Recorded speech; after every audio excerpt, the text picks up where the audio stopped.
यह कहानी नहीं, यह हकीकत है। आपके पास 5 मिनट का समय है तो जरूर इसे सुनिए और इससे आपका जीवन बदलेगा। एक छोटा सा गांव था। वहां रहती थी एक बूढ़ी माँ। उनका नाम था शांति देवी। उसका एक ही बेटा था, राजू, जिसे उसने अपने खून पसीने से पाला था। जब राजू छोटा था तो हर रात उसकी माँ उसके सिर पर हाथ फेर कर प्रार्थना करती थी, हे प्रभु, मेरे बेटे को हमेशा सही रास्ते पर रखना। लेकिन समय बदला और राजू भी बदल गया। गलत संगत, शराब और धीरे धीरे अपराध। राजू अब वो मासूम बच्चा नहीं रहा। वो अपनी ही माँ की आंखों का दर्द बन गया। घर में रोज झगड़ा, गालियां, लड़ाई और कभी कभी हाथ भी उठ जाता था। एक रात सरला दरवाजे के पास बैठी थी। आंखों में आंसू, हाथ जुड़े हुए थे और वो धीरे धीरे रोते हुए कह रही थी, हे प्रभु यीशु, मैंने अपने बेटे को तुझसे मांगा था। आज वो मुझसे दूर हो गया है।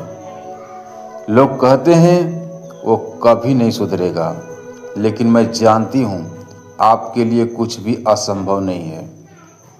उसकी आवाज़ कांप रही थी, लेकिन विश्वास अब भी जिंदा था। एक दिन राजू नशे में घर आया। गुस्से में उसने अपने ही माँ को धक्का दे दिया। सरला जमीन पर गिर गई। उसके सिर से खून बह रहा था। लेकिन जानते हैं उस वक्त भी उसने क्या कहा?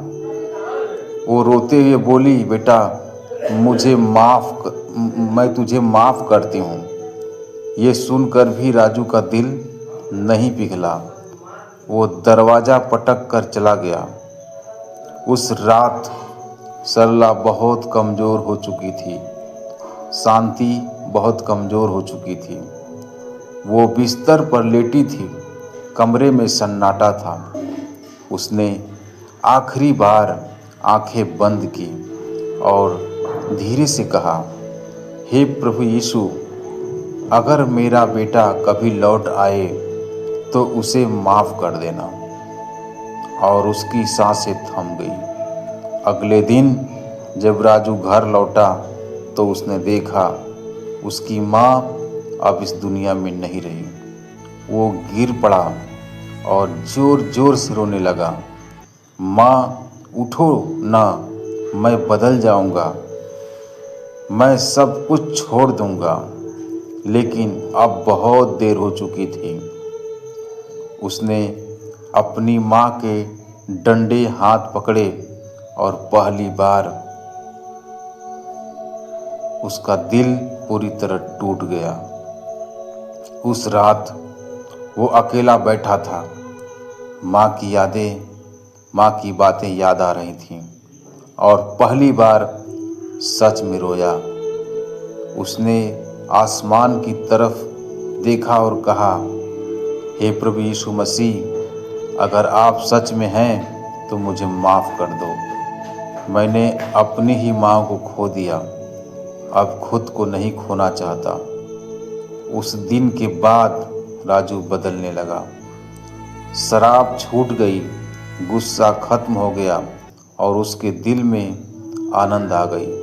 लेकिन हर रात वो रोता था, क्योंकि जिसे माँ कहकर पुकारता था अब वो उसके पास नहीं थी। एक दिन वो अपनी ही माँ की कब्र के पास गया, घुटनों पर बैठ गया और रोते हुए बोला, माँ, आप सही थीं। यीशु मसीह ने मुझे बदल दिया।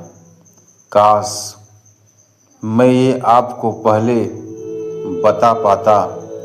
हवा चल रही थी और ऐसा लग रहा था जैसे माँ उसे माफ़ कर चुकी हो। दोस्तों, अगर अक्सर देर कर देते हैं, जब तक हम समझते हैं तब तक बहुत कुछ खो चुका होता है, लेकिन याद रखिए, यीशु मसीह आज भी आपको बुला रहे हैं। वो आज भी आपको माफ़ करने के लिए तैयार हैं। वो आज भी आपके टूटे हुए दिलों को जोड़ सकते हैं। कभी इतना देर मत करो कि माफ़ी मांगने का भी मौका ना मिले। अगर आज आपके दिल में कोई बोझ है, पछतावा है, तो आज ही कहिए, हे यीशु, मुझे माफ़ कर दो और बदल दो। और यकीन मानिए, आपकी ज़िंदगी कभी पहले जैसी नहीं रहेगी। इस कहानी से हमें यही शिक्षा मिला है कि समय रहते हुए अपने आप को बदल लेना चाहिए, क्योंकि समय और वक्त जो गुजर जाता है वह कभी वापस नहीं आता। आइए हम अपने पापों से तौबा करें। धन्यवाद।